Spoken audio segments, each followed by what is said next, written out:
사도행전 1장 6절에서 11절까지 말씀입니다. 사도행전 1장 6절에서 11절까지 말씀입니다. 우리 한 절씩 교독하시겠습니다. 제가 먼저 6절 공독해 드리겠습니다. 신약성경 187면입니다. 그들이 모였을 때에 예수께 여쭈어 이르되 주께서 이스라엘 나라를 회복하심이 이때니까 하니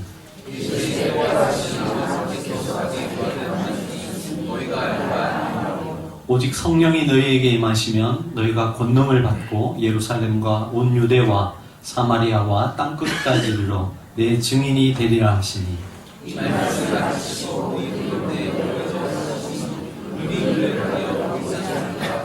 올라가실 때 제자들이 자세히 하늘을 쳐다보고 있는데 흰옷 입은 두 사람이 그들 곁에 서서 갈릴리 사람들아 어찌하여 서서 하늘을 쳐다보느냐 너희 가운데서 하늘로 올려주신 이 예수는 하늘로 가심을 본 그대로 오시리라 하였느니라.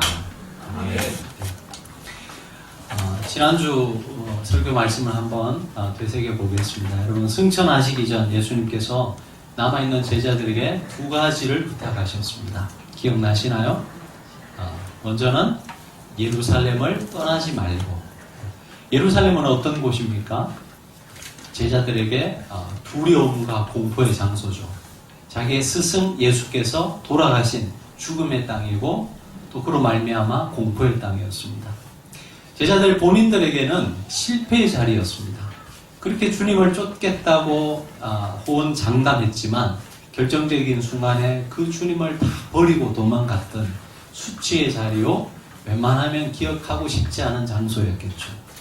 근데 그 예루살렘에서 예수님께서 약속하신 성령을 기다리라 말씀하셨습니다.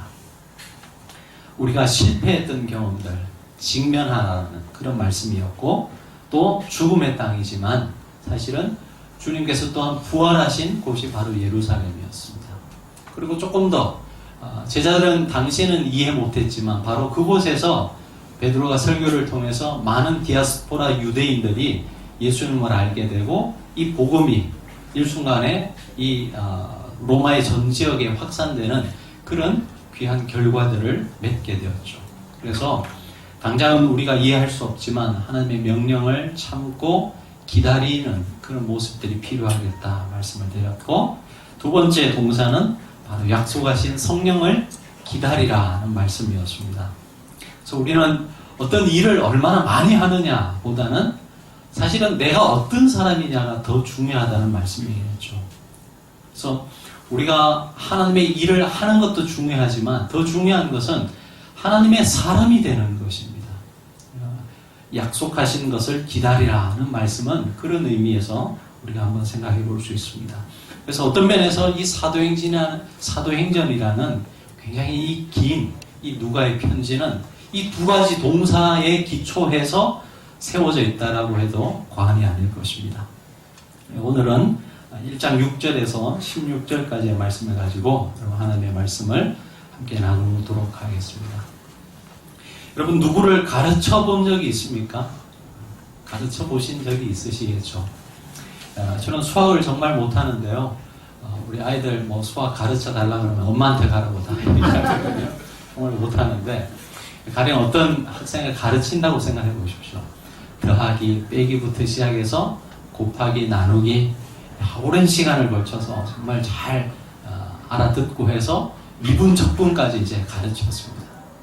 근데 어느 날 나중에 알고 봤더니 이 친구가 미분적분은 고사하고 더하기 빼기도 서투르다라고 한번 생각해 보시기 바랍니다. 그 실망감과 허탈감이 얼마나 크겠습니까? 다 알아듣는 것처럼 느껴졌고 그렇게 보였고 했는데 그래서 여기까지 왔는데 더하기 빼기도 지금 못한다고 생각한다면 그 세월이 얼마나 허탈하게 느껴지겠습니까? 어쩌면요 오늘 본문에 나오는 예수님의 심정이 아마 그랬을 것 같다라는 생각을 해봅니다. 예수님께서 이 땅에 계시면서 3년 동안 제자들과 함께 먹고 마시면서 그 제자들에게 가장 강조한 게 무엇이었습니까? 네? 우리 교회 교육분들은 아셔야 될 텐데. 그리고 예수님께서 이 땅에 3년간 계시면서 제자들에게 끊임없이 강조한 게 뭐였어요? 하나님의 나라였다는 것이죠. 그래서 수많은 비유들을 통해서 하나님의 나라가 어떻게 임하고 하나님의 나라는 무엇이고 이런 것들을 계속 강조하셨어요. 그리고 지난주에 봤지만 예수님께서 부활하신 후에 40일 동안 이 땅에 더 계셨습니다. 근데 그 계시는 동안에 또 말씀하신 것이 무엇이었다고요? 하나님의 나라였어요. 지난주 본문에 3절에 나오지 않습니까? 하나님의 나라의 일. 원래 원문을 보면 복수로 나온다 그랬죠. 하나님의 나라의 일들을 나타내셨어요. 그리고 이제 그 하나님의 나라를 이 땅에 실현시키기 위해서 제자들에게 그 마지막 명령을 위임하고 떠나기 직전입니다. 그렇죠? 그런데 제자들이 오늘 말씀을 보니까 예수님에게 질문을 합니다. 어떤 질문을 합니까? 6절에 보시면 그들이 모였을 때에 예수께 여쭈어 이르되 주께서 이스라엘 나라를 회복하심이 이때니까. 이스라엘 나라를 회복하심이 이때니까. 자, 이게 무슨 뚱딴지 같은 소리냐?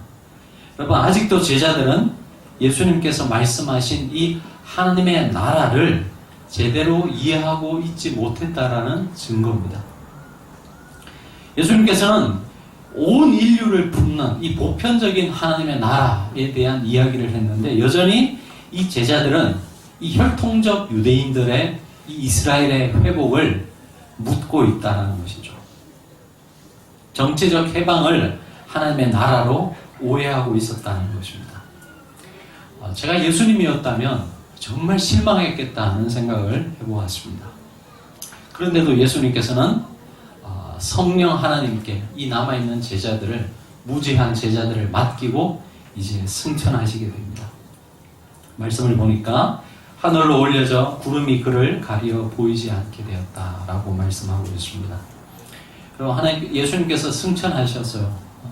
근데 이것은 단순히 어떤 공간적인 이동을 의미하는 것이 아니겠죠. 여러분, 예수님께서 승천하셔가지고 저 우주 너머에 있는 어떤 공간에 가신 것이 아니고 이제는 인간의 시간을 뛰어넘어서 하나님의 시간으로 옮겨졌다는 것을 의미하는 것입니다. 그리고 올라가신 그 예수님께서는 언젠가 반드시 본 그대로 오신다고 우리에게 약속해 주셨습니다. 예수님께서 마지막 승천하시면서 한 가지 언약의 말씀을 또 남기십니다. 우리 8절의 말씀을 같이 한번 읽어보시겠습니다. 1장 8절의 말씀 같이 한 목소리로, 굉장히 중요한 말씀입니다. 사도행전에서 가장 중요한 말씀이라고 생각이 들 텐데요. 우리 1장 8절의 말씀을 같이 한번 읽어보시겠습니다. 시작. 너희에게 임하시며 너희가 권능을 받고 예루살렘과 온 유대와 사마리아와 땅끝까지 이르러 내 증인이 되리라 하시니라. 여기 보시면 부사가 제일 앞에 나오죠. 오직. 굉장히 중요한 말씀입니다. 오직. 무슨 말이에요? 다른 대안이 없다는 거예요. 오직 성령이 너희에게 임하시면 너희가 권능을 받고 증인된다는 말씀을 하십니다. 여기 보시면 예수님께서 두 가지 약속을 하세요. 오늘 말씀에서 보면 첫 번째는요, 바로 제자들이 성령이 임하면 권능을 받게 된다는 것입니다. 권능. 이 권능이라는 헬라어 단어가 뭐냐면 두나미스라는 단어입니다. 두나미스. 여러분 좀 뭐 이렇게 생각나는 단어가 없으세요? 두나미스. 그 영어의 다이너마이트 아시죠? 다이너마이트. 다이너마이트의 어원이 바로 이 두나미스예요. 두나미스. 그러니까 성령이 임하시면 폭발적인 폭발력이 생긴다는 것이죠. 권능을 받는다는 것이죠. 그럼 광산에서 광부가 그 광맥을 캘 때 어떻게 합니까? 이 꽃갱이 가지고 캐면 수십 일 아니면 뭐 많게는 몇 달이 걸릴 그 일을 파가지고 다이너마이트를 안에 넣고 폭발시켜버리면 어떻게 돼요? 한순간에 그냥 다 그냥 킬 수 있지 않아요? 네. 그런 폭발력이 성령이 임하실 때 생긴다는 것입니다. 우리가 권능이라는 단어를 생각하면 이런 연상을 많이 하시는 것 같아요. 기도해서 손 얹고 기도하면 병자들이 낫고 귀신을 쫓아내고 권능하면 뭐 이런 것들을 많이 생각하지 않습니까? 물론 그런 것들이 있죠. 예수님의 사역 중에 가장 중요한 사역 중에 하나가 바로 힐링 사역이에요. 고치는 사역. 병자들을 고치는 사역. 여러분, 우리가 병 고침을 생각할 때 극단적인 두 가지를 조심하셔야 돼요. 하나는 병 고침 그 자체가 목적이 되는 것은 하나님께서 절대 원하시지 않습니다. 그렇죠? 그러나 또 한편으로는요, 이 시대에는 병 고침이 필요 없다. 가능하지 않다.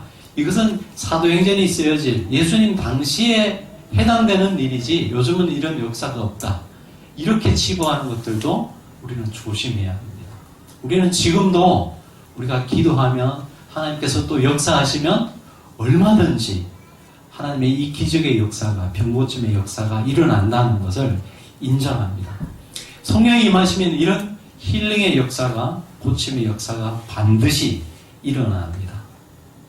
하지만 예수님께서 말씀하시는 이 권능이라고 하는 것은 그런 것만을 의미하지는 않습니다. 예수께서 말씀하시는 이 성령의 권능은 어떤 면에서는 이 죄악의 권세를 깨뜨리는 것을 의미하죠. 죄악의 권세를 깨뜨리는 것. 그래서 여러분, 이 기독교 신앙이 전파되는 곳곳마다 성령의 역사가 일어나고 그 성령의 역사 속에서 죄악의 권세가 무너지는 놀라운 역사들이 일어났다는 것을 우리는 볼 수 있고 알 수 있습니다. 초대교회를 한번 보시기 바랍니다. 이런 권능의 역사들이 굉장히 많이 일어났는데요. 그 중에 하나는 바로 두려움에 매여 살던 이 제자들이 담대해졌다는 거예요. 여러분, 성령 충만을 받은 제자들에게 나타난 첫 번째 특징은 그들이 더 이상 두려움에 매여 살지 않았다는 거예요. 예수님께서 잡히실 때 바로 그 육신의 예수님이 옆에 계셨잖아요. 병자들을 고쳐주셨고 무리를 걸으셨고 수많은 이적을 행하셨던 그 주님께서 바로 옆에 계셨는데 그 예수님께서 잡혀가실 때 제자들은 다 두려워서 도망을 가버렸습니다. 그런데요, 사도행전 이제 2장을 넘어서 3장으로 가시면 육신의 예수님은 더 이상 눈에 보이지 않으세요. 그럼에도 불구하고 이 제자들의 모습을 보면 확연히 달라졌다는 것을 느낄 수 있습니다. 그 중에 한 가지가 자신의 스승을 죽였던 그 대제사장들 앞에서도 담대히 주의 복음을 전했다는 것입니다. 심지어는 당신들이 무지한 예수님을 십자가에 죽여놓으라고 그렇게 호통치면서 그들을 꾸짖는 그런 모습까지 보였습니다. 그래서 성령에 충만한 이 사람들을 어떤 사람들은 조롱하듯 얘기했습니다. 뭐라고 얘기했죠? 새 술에 취했다, 술에 취했다 라고 이야기하는 것이었습니다. 여러분, 술에 취하면 어떤 현상이 일어나나요? 안 드셔보셔가지고 잘 모르시는 거예요. 여러 가지 현상이 있는데요. 그 중에 하나는 사람이 담대해져요. 그래서 내가 좋아하는 여자가 있는데 고백을 못해요. 어떻게 합니까? 술 마시고 가서 이제 고백을 하는 거죠. 담대해지는 거예요. 여러분, 세상적으로 보면 빽이 없어요. 아무렇게 내세울 게 없는데 이 사람은 주눅들지 않습니다. 세상을 향해 담대하게 살아가는 그런 모습을 봅니다. 예수님의 제자들을 보시기 바랍니다. 다 갈릴리 변방에 살았던 볼품없었던 무식한 제자들, 어부들이었어요. 그런데 이 사람들이 성령의 충만함을 받고 성령에 붙들림 받으니까 담대해졌습니다. 남 눈치 보면서 주체적인 삶을 살지 못하다가 성령이 임하시면 세상에 휩쓸려 살지 않고 여러분, 하나님께서 내게 주신 소명을 따라서 담대하게 걸어갑니다. 다른 사람들이 나에게 뭐라고 하는지 크게 신경 쓰지 않습니다. 제자 훈련 요즘 하고 있는데요. 교재에 보니까 이런 재미있는 이야기가 있더라고요. 시댁 식구의 이 핍박에 늘 주눅 들어 살던 한 여집사님이 계셨어요. 명절만 되면 몸이 아픈 거예요. 여성분들 이런 분들 있으세요? 십자 나오면 갑자기 몸이 떨리고 두려워지고 스트레스 받고 아마 이분이 그랬던 것 같아요. 시댁 식구들이 굉장히 핍박했는가 봐요. 근데 어느 날 기도하는데 하나님께서 이런 마음을 주시더라는 거예요. 네가 시댁 갈 때 그렇게 스트레스 받지? 내가 이해한다. 근데 한번 다르게 생각해 보라고. 너 때문에 시댁을 사로잡고 있는 마귀도 스트레스 받는다. 이 마음을 주시는 거예요.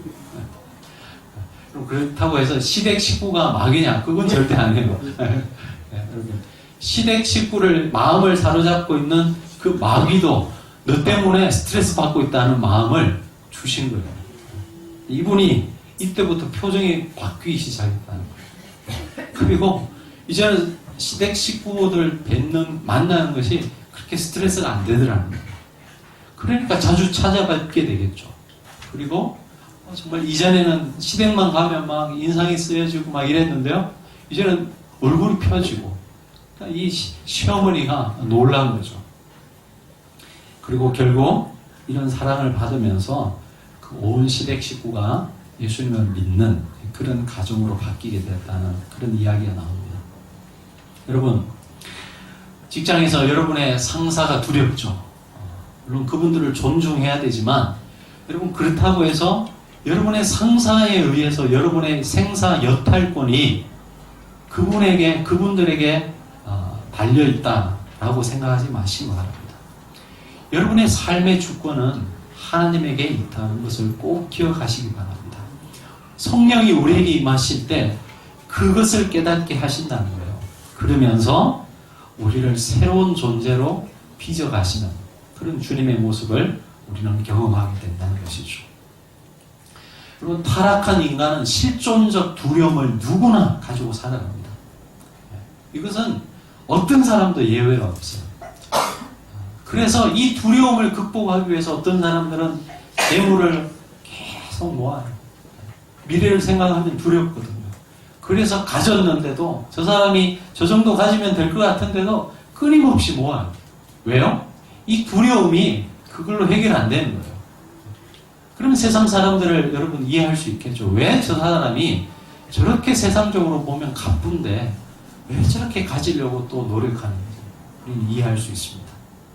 돈이라든지 명예라든지 내가 아는 어떤 인맥을 통해서 이 실존적 두려움을 끊임없이 극복하려고 하지만 그것은 해결할 수 없는 것이죠.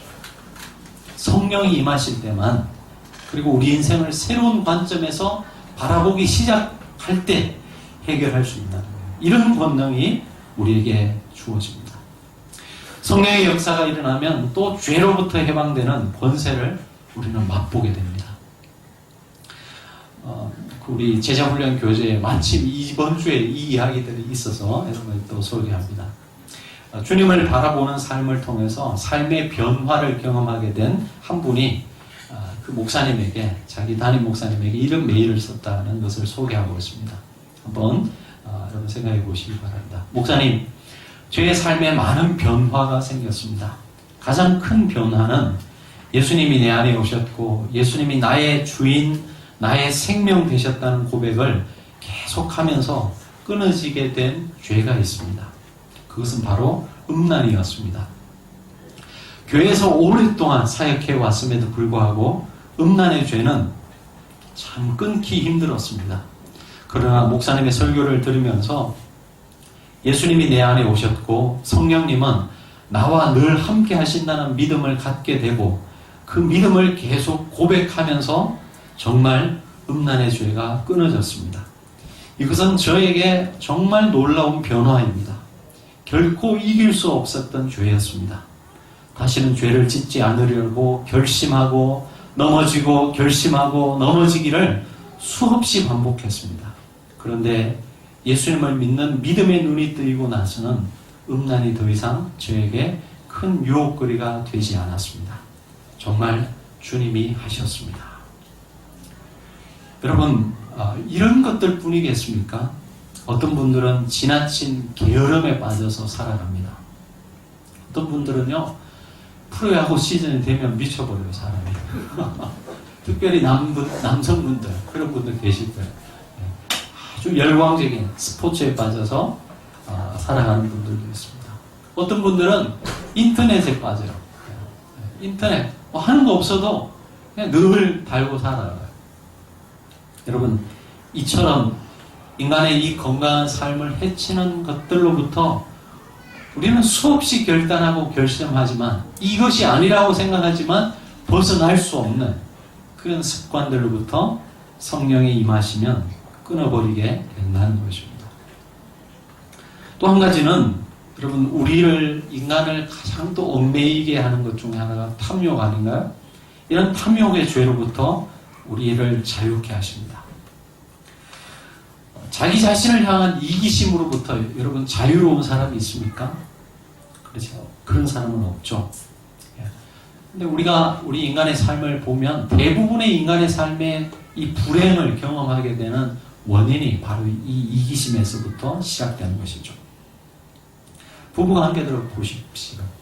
여러분, 끊임없이 자기 자신을 향한 이 마음 때문에 사실은 서로 다른 두 사람이 서로에게 더 큰 상처를 주면서 살아가게 됩니다. 제자들의 모습을 바라보시기 바랍니다. 얼마 전까지만 해도 예수님께서 십자가 지시기 위해서 마지막 예루살렘에 오는 과정에서도 제자들은 싸웠습니다. 자기 자신을 향한 이 이기심 때문에 싸웠던 그런 사람들이었습니다. 그러나 그들에게 주의 성령이 임하고 나니까 그런 모습이 사라졌습니다. 여러분, 어떤 사람이 행복한 사람인 것 같습니까? 여러분은 행복하십니까? 저는 이런 정의를 한번 내려볼 수 있다고 생각합니다. 어떤 사람이 행복하냐? 남 부러울 것이 없는 사람이 행복하겠다 생각을 해봅니다. 여러분, 정말 남 부러울 것이 없는 그런 삶을 살아가세요? 제가 아까 말씀드렸지만 만약에 나보다 더 좋은 조건의 교회의 임지를 찾아가는 목사님이 친구라면 내가 배 아파 한다면 여러분, 제가 행복하겠습니까? 제가 아무리 큰 교회에서 목회한다고 해도 내 친구는 더 큰 교회 목회하러 가요. 그게 배 아프다 그러면 행복하겠습니까? 그렇지 않죠.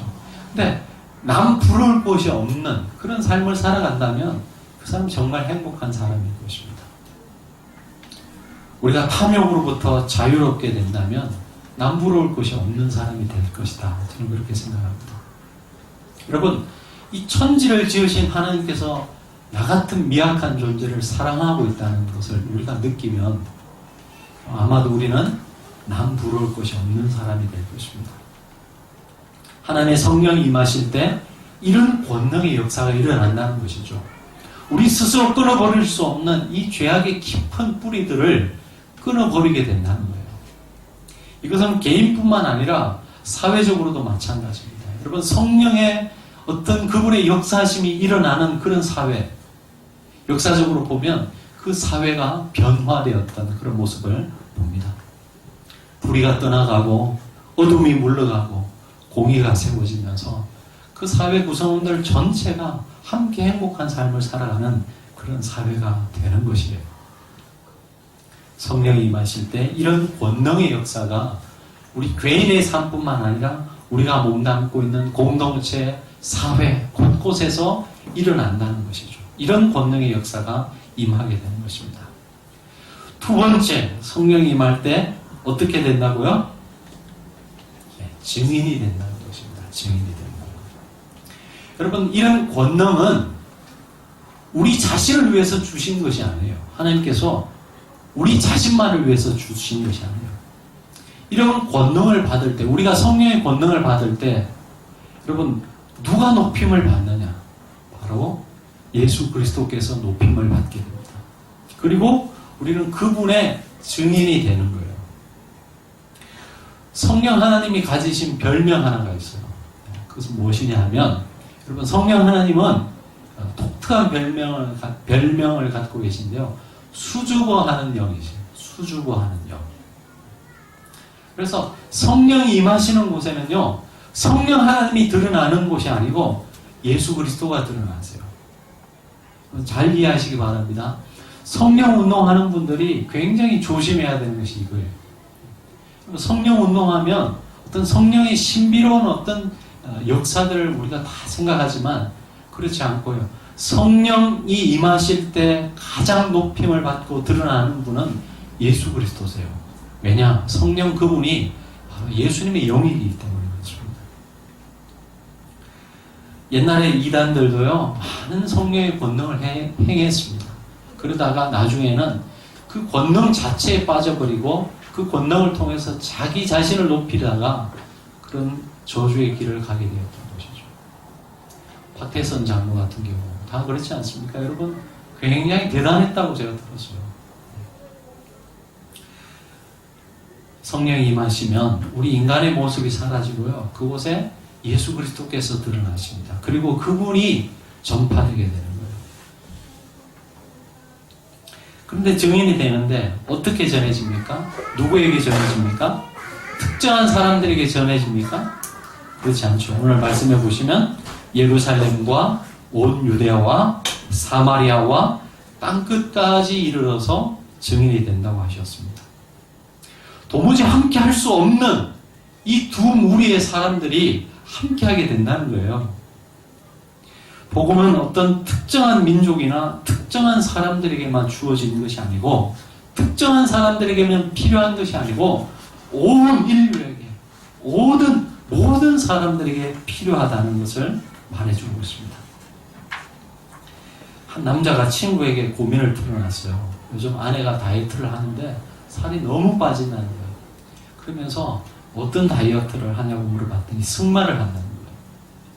그래서 참 행복하지 않냐고, 야 정말 승마가 효과가 좋구나 이렇게 얘기하는 것이었어요. 그때 남편이 하는 말, 내 아내가 빠지는 것이 아니고 말이 10kg 빠졌다. 우스갯소리입니다만은 여러분 어느 한쪽만 좋은 것이라면 그것이 복음이라고 할 수 있겠어요? 복음은 모든 사람들에게 축복의 소식입니다. 예전에 서구 열강들이 식민지 개척을 할 때 땅을 정복하라, 창세기 1장의 말씀, 다스리라 이런 말씀을 여러분 자기 좋게만 해석을 했습니다.